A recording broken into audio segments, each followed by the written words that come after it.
आयत 42 से लेकर के आयत 47। और जब आप 42 से लेकर 47 आयतों को पढ़ते हैं तो आप यहां पर कुछ चीजों को सीखते हैं, वो कलीसिया के संदर्भ में।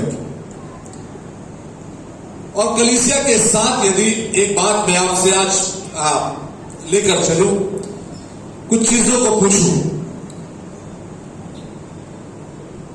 हेलो चेक कितने लोग हमारे बीच में हैं तो जल्दी जल्दी हाथ उठाएंगे, ठीक है, सच्चाई से परमेश्वर के नाम में। जो सुबह नहीं अभी नहीं उठाना, प्रश्न सुन लीजिए, ठीक है। कितने लोग पूरे परिवार के साथ सुबह नाश्ता एक साथ करते हैं? कोई है? कितने परिवार? एक जन पीछे हाथ उठाए हैं। पूरा परिवार एक साथ नाश्ता करता है?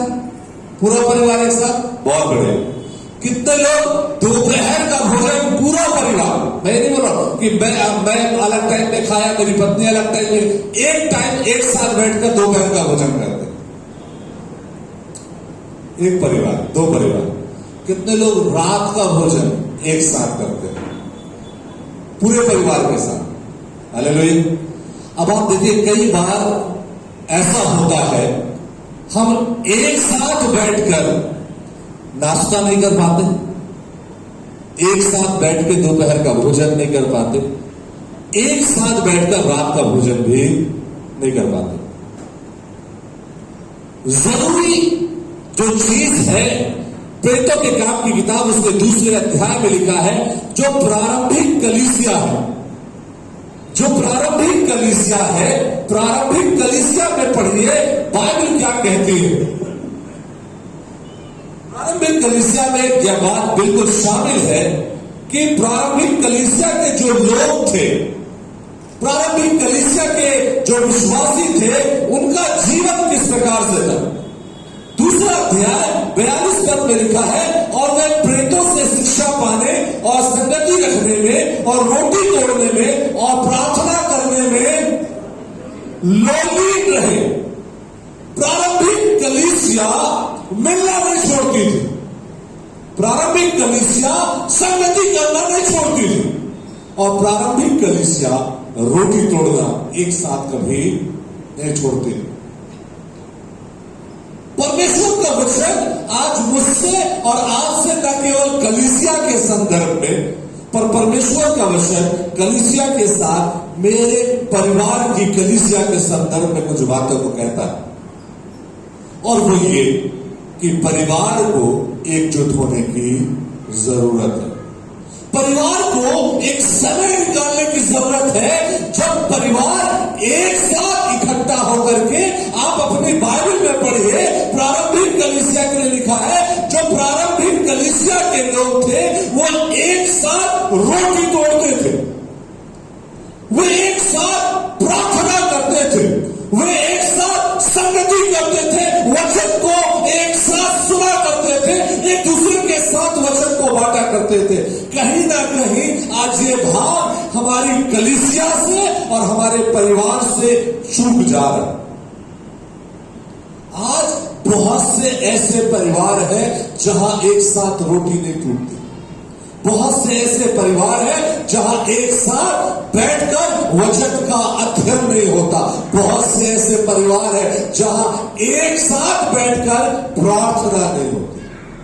और आज प्रभु आपको इस बात के लिए उत्साहित करना मांगता है कि अपने परिवार को आप जांचिए, अब परिवर्तन की जरूरत है।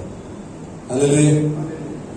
पिछले सप्ताह हम सीख रहे थे, पहला कुरिन्थियों की पत्री उसके 3 अध्याय और 16वीं आयत में लिखा है, तुम कौन हो? तुम कौन हो? क्या लिखा है? तुम परमेश्वर के। हालेलुया। आप मेरे साथ हैं? क्या लिखा है? कोई पढ़ देगा क्या? क्या तुम नहीं जानते कि तुम परमेश्वर का मंदिर हो? हालेलुया। क्या तुम नहीं जानते कि तुम परमेश्वर का मंदिर हो? और मैं कहता हूं, मंदिर को बड़े बड़े आप अगर दृष्टि से देखें तो मंदिर कैसा स्थान है। मैं ये नहीं कह रहा कि कोई कोई फिजिकल टेम्पल की बात मैं आज आपके साथ नहीं कह रहा, पर मैं आपसे कहता हूं जो मंदिर होता है, मंदिर के विषय में एक व्यक्ति की ये भावना होती है, वो एक ऐसा स्थान है जो पवित्र है। मंदिर के साथ जो भावना होती है कि मंदिर में कौन रहता है? ईश्वर रहता है। मंदिर एक ऐसा स्थान जहां ईश्वर की उपस्थिति का एहसास है। यदि पुराने नियम में चाहिए, पुराने नियम में आप पढ़ेंगे जो परमेश्वर का मंदिर था, एक ऐसा स्थान बना हुआ था, वो 3 भागों में बटा था, पर एक भाग ऐसा था जहां महायाजकों को छोड़कर और कोई भी नहीं जाता था, जिसे महापवित्र स्थान कहते थे।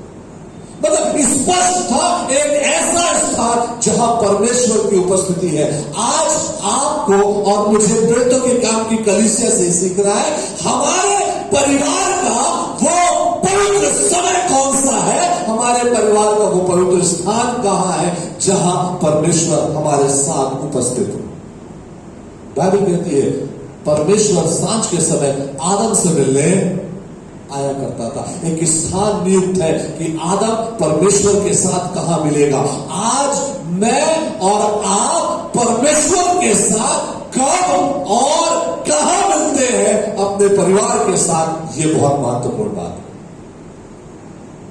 बहुत महत्वपूर्ण बात। हो सकता है आप बहुत बिजी, आपके पास बहुत सारे काम हो सकते हैं, पर उन कामों के बाद एक समय आपको ठहराना होगा जब आप अपने पूरे परिवार के साथ परमेश्वर के सन्मुख खड़े हो सके, परमेश्वर के सन्मुख बैठ सके। आमीन, हालेलुया। एक समय ठहराना होगा। मैं नहीं जानता वो समय कौन सा, पर आपको खुद तय करना होगा, खुद तय करना होगा।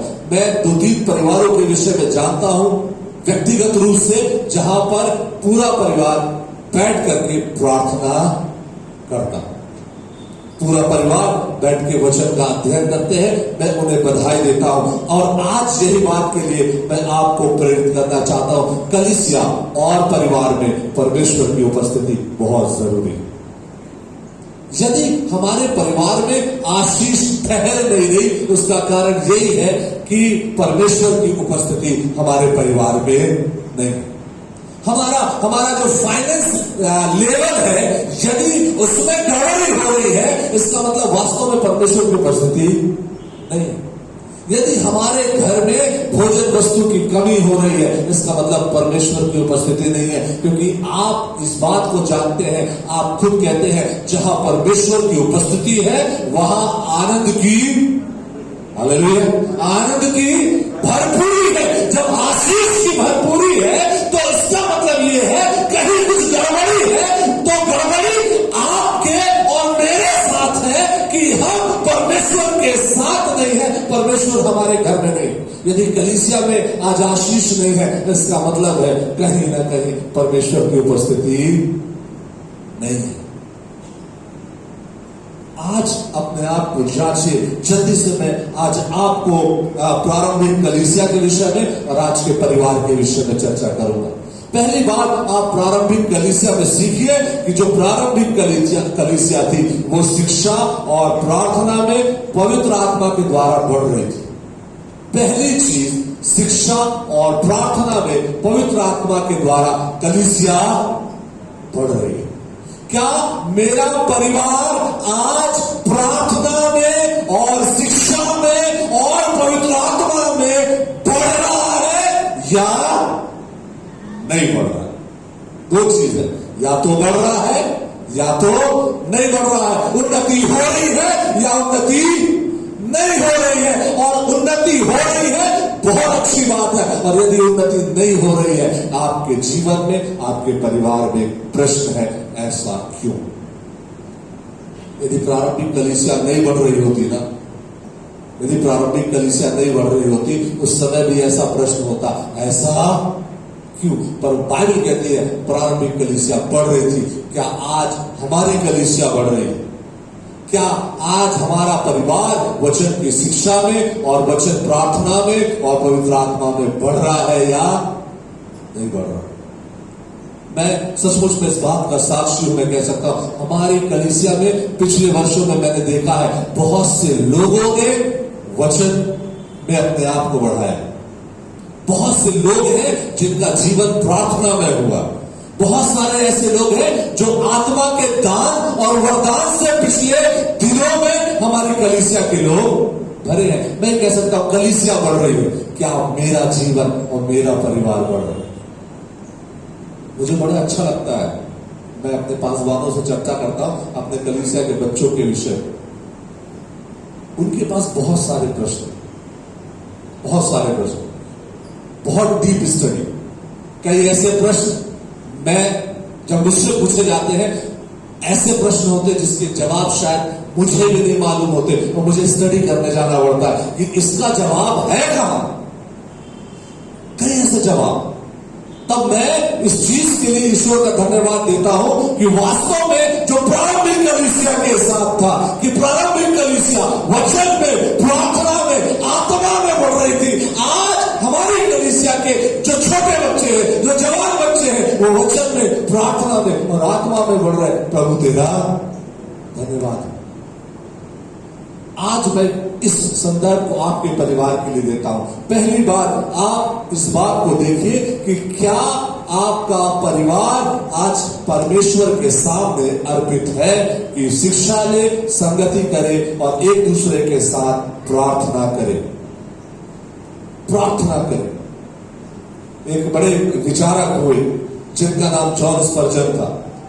उन्होंने माना कि जो चर्च है, जब तक वो एक दूसरे के साथ संगति नहीं करेंगे, जब तक एक दूसरे के साथ मिलेंगे नहीं और बाइबल की भागों में, बाइबल की सभाओं में भाग नहीं लेंगे, जब तक वो एक दूसरे के साथ अपने विश्वास को नहीं बांटेंगे, तब तक उनके जीवन में कुछ नयापन नहीं हो। जब तक वो अपने उद्धार को एक दूसरे के साथ नहीं बांटेंगे, कुछ नया नहीं हो।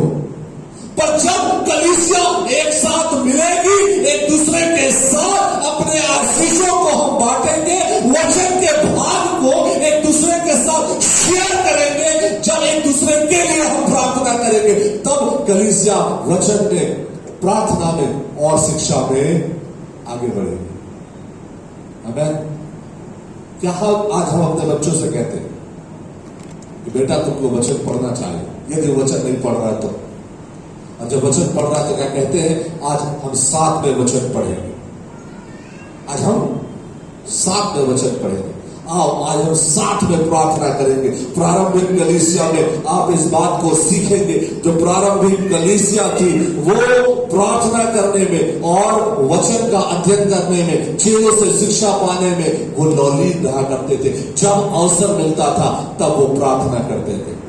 वो रविवार का इंतजार नहीं करते थे कि रविवार होगा और रविवार के दिन हमको आराधना में जाना है और आराधना करना है, बाकी दिन हमको नहीं जाना। यदि ये बात दो चार लोगों में फैल जाती थी, आज पतरस शाम के समय में फलाने वाले स्थान पर वचन सिखाने वाला है। उस समय पॉम्पलेट नहीं था, व्हाट्सएप नहीं था, कोई संचार का साधन नहीं था, बस एक दूसरे से लोग बोलते थे। मैंने सोम को बता दिया, सोम ने प्रवीण को बता दिया, प्रवीण ने मनोज को बता दिया, मनोज ने नितेश को बता दिया। बस ऐसे ही बात फैल जाया करती थी कि आज शाम को पतरस आने वाला है, उसके घर में आज वो वचन की शिक्षा देगा, और सारे लोग उसके घर में इकट्ठा हो जाते थे। खाना खाने के लिए नहीं, कौन सा भोजन करने के लिए? परमेश्वर के वचन का भोजन करने के लिए। आज परमेश्वर के वचन का भोजन उसके घर में होने वाला, हमको इकट्ठा होना है। मैं प्रारंभिक कलीसिया को आज आपके परिवार के साथ जोड़ रहा हूं। क्या आपके परिवार में वचन की शिक्षा और प्रार्थना है या नहीं? दूसरी चीज, प्रारंभिक कलीसिया के विषय में यदि आप पढ़ें तो पाएंगे जो प्रारंभिक कलीसिया के लोग थे उनमें एक दूसरे में बड़ा प्रेम हुआ करता था। जो प्रारंभिक कलीसिया थी, जो यरूशलेम की कलीसिया थी, वो एक छोटा सा झुंड था, छोटा सा झुंड था, पर बाइबल कहती है वे एक साथ खाते थे, इसका मतलब यह है कि वो एक दूसरे के साथ परिवार के समान रहते थे। कलीसिया की जब मैं बात कर रहा हूं, वहां प्रेम होना बहुत जरूरी है। जब तक कलीसिया एक दूसरे से प्रेम नहीं करेंगे, तब तक हम एक दूसरे के साथ मिलेंगे नहीं। तब तक हम आशीष नहीं पा सकते। मैं नहीं जानता कितने लोग आराधना खत्म होने के बाद एक दूसरे से मिलते हैं। अक्सर क्या होता है, मैं प्रवीण को जानता हूं, प्रवीण से मिला और प्रवीण से मैंने बोला, और प्रवीण भाई आप कैसे? पादरी साहब हमारे बीच में गए। कितने लोग पादरी साहब के पास गए और पादरी साहब से कहा, पादरी साहब आपसे मिलकर हमको खुशी हुई। कितने लोग उनके पास गए? कितने लोग नए भाइयों के पास जाते हैं, नए बहनों के पास जाते हैं। आज आपसे मिलकर मुझे खुशी हुई, आप हमारे साथ संगति किए, आज हम आनंद से भर गए। अपने लोगों से तो आप हर सप्ताह मिलते हैं। जो प्रारंभिक कलीसिया थी, जब उनके बीच में कोई नए लोग आते थे, उन नए लोगों से वो ज्यादा मिलते थे ताकि उनको ज्यादा वचन सुना सके, क्योंकि ये तो वचन जानता है, ये वचन नहीं जानता। इसे प्रार्थना की उतनी ज्यादा आवश्यकता नहीं है, क्योंकि ये अपने लिए प्रार्थना कर सकता है। इसे प्रार्थना की ज्यादा जरूरत है और उसके साथ संगति करने के लिए वो आगे बढ़ते हैं। प्रारंभिक कलीसिया में प्रेम था कि आज हम एक दूसरे से प्रेम करते हैं। क्या हम एक दूसरे से प्रेम करते हैं? मैं पिछले दिनों एक परिवार में बैठा था और वहां इसी बात को सिखा रहा था। बाइबल कहती है प्रेम एक दूसरे के पापों को क्या करता है? ढांप देता। और दूसरा लिखा है प्रेम सब बातों को सह लेता।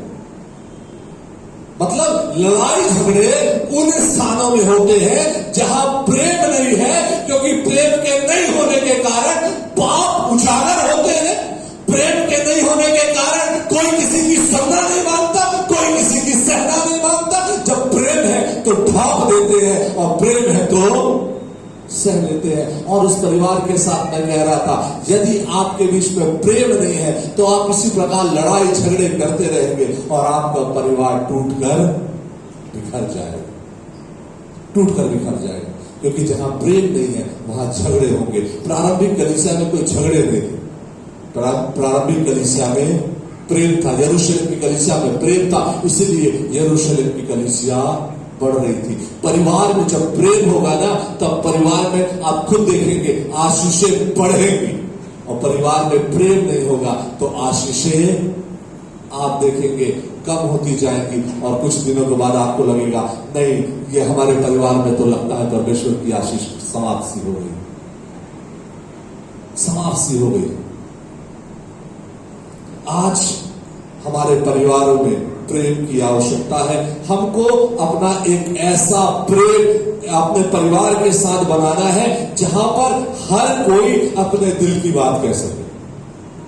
प्रारंभिक कलीसिया में आप देखेंगे, आप सीखेंगे कि कलीसिया के लोग एक दूसरे से जब बात करते थे तो एक दूसरे को अपनी आवश्यकताएं कई बार बताते थे और लोग देखते थे यदि इसके घर में भोजन नहीं है, अपना भोजन उसको दे दिया करते थे। अभी महिमा नहीं पड़ा। और उनकी वस्तुएं किसकी थी? साझे की। मतलब जब जिसको जैसी आवश्यकता होती थी, लोग उनकी मदद करने के लिए तैयार रहते थे। मैं धन्यवाद देता हूं ईश्वर का, आज हमारे कलीसिया को, मतलब मैं बोलता हूं सारे परिवार आशीषित हैं। पर जिनकी जरूरत है, यदि हम उनके लिए कुछ कर सकते हैं तो करने के लिए कभी पीछे भी नहीं हटना चाहिए। जो आप हर रविवार या पहले रविवार को चावल लाते, मैं निश्चित रूप से कह सकता हूं कल या परसों के दिन हमारे जवान बच्चे इसे ले जाके बांट देंगे कि पहला रविवार आने से पहले ये सारे बर्तन खाली हो जाए। ये जरूरतमंदों के लिए, ये आपका प्रेम का प्रगटीकरण है कि हमारे पास है और हम दूसरों की चिंता करते हैं। हम दूसरों की, प्रारंभिक कलीसिया के लोग ये किया करते थे, हम प्रेम करते हैं, एक दूसरे की चिंता करते हैं। परिवार में एक दूसरे की चिंता होना जरूरी है। परिवार में एक दूसरे का ख्याल रखना बहुत बहुत बहुत जरूरी है। क्योंकि जब तक आप एक दूसरे के साथ मिले रहेंगे, आत्मिक रूप से बढ़ते रहेंगे। जब एक दूसरे से अलग होने लगेंगे, आपका आत्मिक स्तर घटने लगेगा।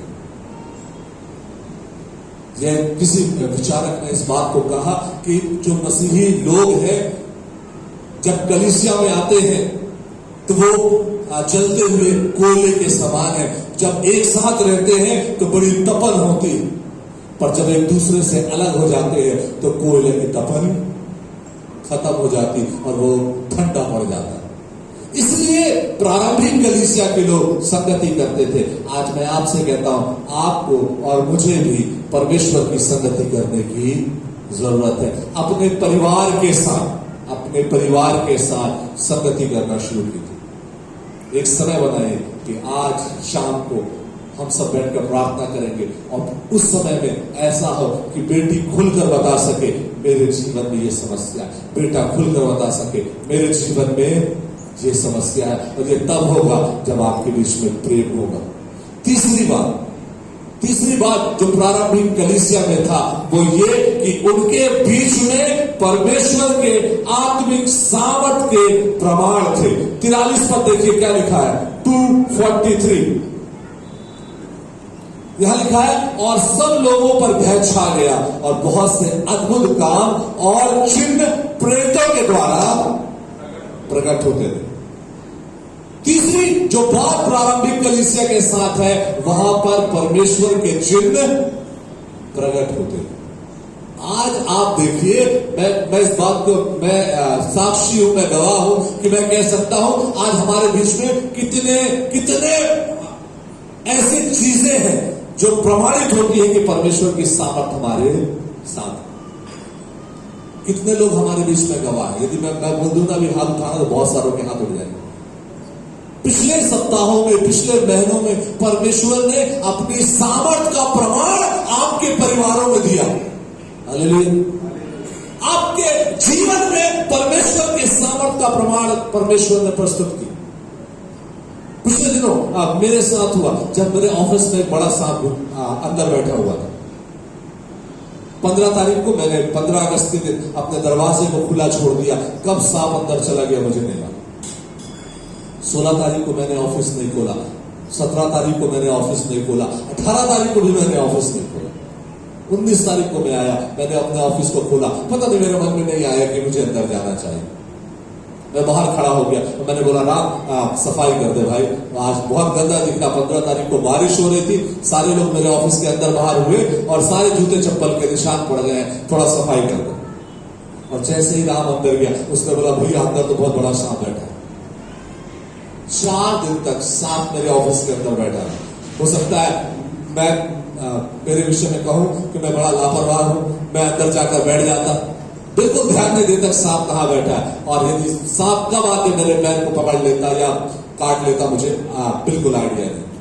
पर मैं अंदर ले गया, रात सफाई करने गया, उसने बोला बहुत बड़ा सांप बैठा हुआ है, और फिर बुला करके हमने साइकिल वाले को बुलाया, वो आया और उसने सांप को पकड़ कर ले गया। परमेश्वर के सामर्थ्य के प्रमाण है कि शैतान हमारे जीवनों में अटैक करता है, पर परमेश्वर अपने सामर्थ्य के द्वारा हमारे जीवनों को बचाता है। परमेश्वर अपने सामर्थ्य के प्रमाण आपके परिवारों में देता है। परमेश्वर के सामर्थ्य के प्रमाण आज कलीसिया में होते हैं। बहुत से लोग सप्ताह भर आते हैं अब जो मसीही नहीं है, और जब कलीसिया से प्रार्थना करा कर जाते हैं, मैं कहता हूं बहुतों के जीवन में काम होते और लोग आकर कहते प्रार्थना के द्वारा ऐसा हो गया। एक परिवार आया पिछले माह हमारे चर्च भवन में, और उसने बोला हमारे लिए प्रार्थना कीजिए, हमारी बहू घर छोड़कर चली गई और वो आ नहीं गई। हिंदू परिवार, हम लोगों ने यहीं से प्रार्थना की, हाँ प्रभु आपकी सहायता करे। 2 दिन के बाद वो फोन करके बोलती है मैं चर्च आना चाहती हूँ। मैंने पूछा क्या हो गया? बोले नहीं मैं आके बताऊंगी। मैंने बोला आ जाइए, मैं चर्च में हूँ। और वो 12 बजे दोपहर को आई, उसने कहा मेरी बहू घर वापस आ गई। हालेलुया, मेरी बहू घर वापस आ गई। पिछले सप्ताह वो लेडी आई, मिठाई लेकर हमारे पास आई, पादरी साहब हमारे घर में सुख शांति है, परमेश्वर का धन्यवाद। ये है प्रारंभिक कलीसिया में परमेश्वर कर रहा था, और वो सामर्थ्य के काम परमेश्वर आज भी कर रहा है। और यदि आपके परिवार में वचन का अध्ययन है, यदि आपके परिवार में प्रार्थना है, यदि परमेश्वर से प्रतिदिन की आपके परिवार की मुलाकात है, आपके परिवार में और आपके परिवार के द्वारा भी परमेश्वर अपने सामर्थ्य के प्रकट करेगा। हालेलुया। करेगा। परमेश्वर अपने वाचा के प्रति बहुत ईमानदार है। चक्कर ये है, समस्या ये है हमारे साथ, हमारी संगति परमेश्वर के साथ नहीं है। इसके कारण आश्चर्य का सामर्थ्य काम नहीं होता। हम बोलते क्यों नहीं हो रहा? इसलिए नहीं हो रहा क्योंकि आपकी संगति प्रभु के साथ है ही नहीं। कैसे सामर्थ्य काम करेगा? कैसे सामर्थ्य काम करेगा? आपको परमेश्वर के सामने अपने परिवार को ले जाने की जिम्मेदारी। जो लोग कहते हैं ना हमारे बच्चे बिगड़ गए, सबसे बड़ा कारण बिगड़ने का ये है आपने पैसों पे ज्यादा ध्यान दिया, परिवार पर कम ध्यान दिया। यदि परिवार को एक समय लेकर बैठते, चलो चाहे बेटा हो बेटी हो, दुआ करेंगे, वचन को पढ़ेंगे, शैतान प्रवेश नहीं करने पाता। क्योंकि शैतान जानता इनके बीच में प्रभु की उपस्थिति है, मैं तो आ ही नहीं सकता, इनके परिवार में घुस ही नहीं सकता हूं, कैसे काम करूंगा? और शैतान काम नहीं कर पाता। शैतान तब काम करता है जब परमेश्वर की उपस्थिति जीवनों में और परिवारों में नहीं होती। चौथी बात जो प्रारंभिक कलीसिया थी, प्रारंभिक कलीसिया में आप देखेंगे 45 पद क्या लिखा है? 45 पद पढ़ देखेंगे प्रवीण भाई।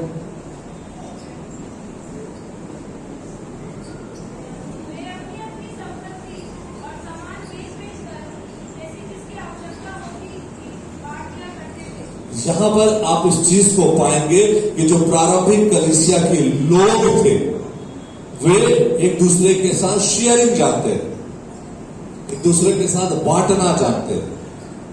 मैं परिवार में आ रहा हूं, कलीसिया की नहीं बात करता, ये तो सब बोलेंगे कलीसिया में बातें सब फिर देने के लिए बोलने लगे। मैं कलीसिया की बात नहीं करता। आप अपने परिवार में देखिए, क्या हमारे परिवार में एक दूसरे की आवश्यकता के समय मेरा बेटा, मेरी बेटी, मेरे बच्चे क्या एक दूसरे के साथ सहायता करने के लिए, उनकी आवश्यकता पूरी करने के लिए तैयार है? दूसरे नहीं। मैं नहीं बोल रहा कलीसिया को कलीसिया की आवश्यकता, मैं तो परिवार की बात कर रहा हूं। यदि मेरा बेटा रोनित और मेरा बेटा रॉन, तो क्या रोनित रॉन की आवश्यकता पूरा करने के लिए तैयार है या नहीं? है या नहीं? क्या उसे अपने भाई की चिंता है या नहीं है? या वो ये सोच रहा ये मेरा है और रॉन सोच रहा ये मेरा है? प्रारंभिक कलीसिया अपनी संपत्ति बेचकर एक दूसरे की सहायता क्या करते थे? क्या यह हो सकता है कि हमारे बच्चे क्या है, कोई बात नहीं, मेरे भाई की आवश्यकता, मैं इसको बेचकर अपने भाई की आवश्यकता पूरा कर दूंगा, या मैं अपनी बहन की आवश्यकता पूरा कर दूंगा, या मैं अपने इसकी आवश्यकता पूरा कर दूंगा? कलीसिया तो मैं बोलूंगा सेकेंडरी चीज है। क्या हमारे परिवार में आज हमारे बच्चों ने देना सीखा है, एक दूसरे की सहायता करना सीखा है, एक दूसरे के दुख में सहभागी होना सीखा है? क्या हमारे बच्चों ने एक दूसरे के दुख को बांटना सीखा है? या हमारे बच्चे एक दूसरे के साथ मिलना, बैठना, चलना भी पसंद नहीं करते? संपत्तियों की लड़ाई में लगे हुए, उसने ये ले लिया, उसने ये ले लिया, ये मेरा, हमारा हिस्सा कर दो, हमारा बाटी कर दो, ये घर हमारा तो वो जमीन हमारी, वो गाड़ी हमारा तो वो मोटरसाइकिल हमारी। जब तक सब स्वार्थ के साथ रहेंगे ना, कलीसिया में प्रेम नहीं दिखेगा, कलीसिया बढ़ेगी नहीं। पर जब कलीसिया में और परिवार में एक दूसरे की चिंता होगी, जहां एक बेटा दूसरे बेटे की चिंता करेगा, भाई बहन की चिंता करेगी, बहन भाई की चिंता करेगा, आप इस चीज को पाएंगे। जैसे प्रारंभिक कलीसिया बढ़ी, वैसे ही आपके परिवार में आशीषें बढ़ना शुरू हो जाएंगी। अगर आप संत मार्टिन के विषय में पढ़ेंगे, जो एक बिशप थे, यदि उनके विषय में आप अध्ययन करें तो आप पाएंगे उनको जो भी चीजें मिलती थी गिफ्ट के रूप में, कहीं से भी उन्होंने कोई भी चीज को अपने पास नहीं रखा, पर हमेशा उन्होंने अपनी उस चीज को बेच करके किसी की मदद कर दी। संत मार्टिन के विषय में आप पढ़ लीजिएगा, उन्होंने अपनी संपत्ति को बेच कर दूसरों की मदद कर दी। कई ऐसे लोग थे जब संत मार्टिन के पास लोग आए, उन्होंने कई अपनी जो वस्तुएं थी, कई बातें थी, वो कंबल रखे होते थे या शॉल रखे होते थे, वो भी किसी को दे देते थे जरूरतमंद को। ये बात हमें सिखाती है, ये चीज हमें सिखाती है कि हमें एक दूसरे की मदद करने की जरूरत है। मत्ती रचित सुसमाचार 25 अध्याय और उसकी 40वीं आयत। मत्ती रचित सुसमाचार 25 अध्याय 40 आयत।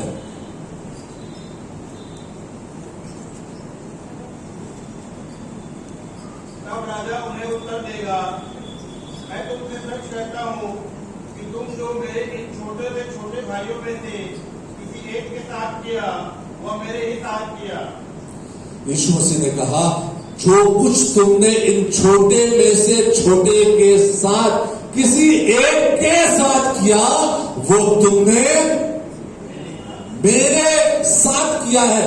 आपने ये सोचकर इस दान थैली में बहुत डाल दिया कि यीशु मसीह प्रसन्न होगा।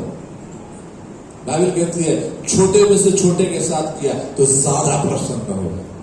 किसी की आवश्यकता को पूरा कर दिया तो ज्यादा प्रसन्न होगा। किसी भूखे को खिला दिया तो ज्यादा प्रसन्न होगा। निश्चित रूप से जाके आप अपनी आशीष को कभी नहीं खोएंगे यदि आपने किसी जरूरतमंद की मदद को किया। हमारे कलीसिया में बहुत सारे बच्चों को मैं देखता हूं, मुझे अपने बच्चों से बड़ी प्रेरणा मिलती है। उन बच्चों से बड़ी प्रेरणा मिलती है जो अपना भोजन दूसरों को करा देते हैं।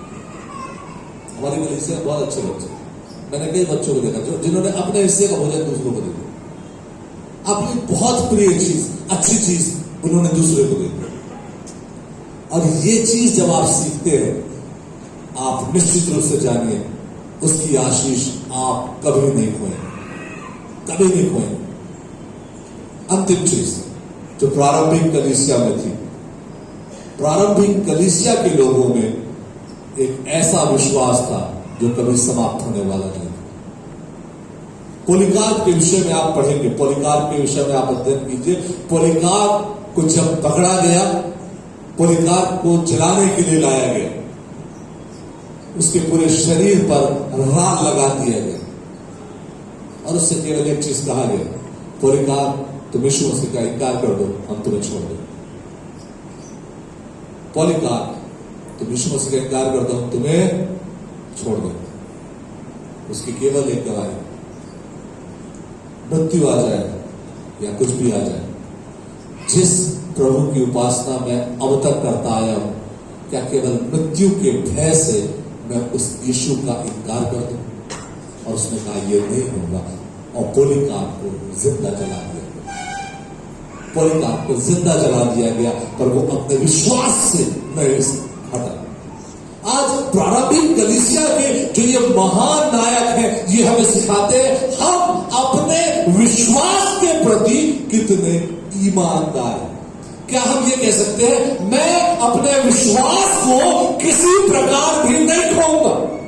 कई बार आप देखेंगे कलीसियाओं में बहुत सारी गड़बड़ी हो जाती है, बहुत सारी गड़बड़ी हो जाती है। कई बार हमारे विचार एक दूसरे से नहीं मिलते, कई बार हम एक दूसरे की सुनना नहीं चाहते, कई बार एक दूसरे के साथ चलना नहीं चाहते। पर बाइबल आज मुझसे और आपसे कहती है, केवल कलीसिया के विषय में नहीं, परिवार के विषय में, कि हमें परमेश्वर पर इतना विश्वास करना है कि हमारा विश्वास हमारे परिवार के लिए और हमारा विश्वास हमारी कलीसिया के लिए अद्भुत हो जाए।